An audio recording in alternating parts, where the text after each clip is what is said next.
My vlastne 4-krát do roka organizujeme swapy, že výmeny oblečenia a kníh a mojou takou hlavnou rolou počas tých swapov je koordinovať dobrovoľníkov, že aby každý dobrovoľník vedel, že vlastne čo má na starosti. Ja tak starám sa o ich well-being, že jednoducho ten deň je 6 hodín, že swapujeme, ale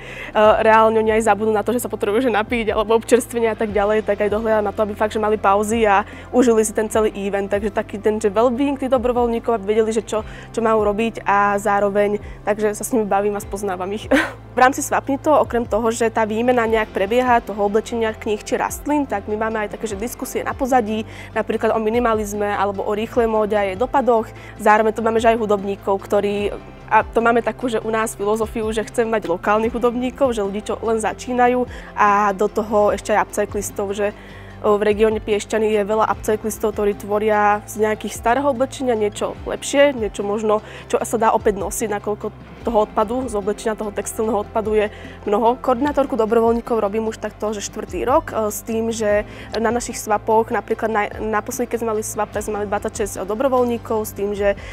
je to také, že trošku vyššie číslo, ale sme rozdelení do jednotlivých tímov a máme tam takých, že tým lídrov, takže aj tento systém, že nám funguje. Pre mňa to znamená, ako to dobrovoľníctvo, taká, že snaha robiť niečo pre tú spoločnosť a pre tú komunitu, v ktorej žijem, že asi tak rozvíjať a budovať to podhubie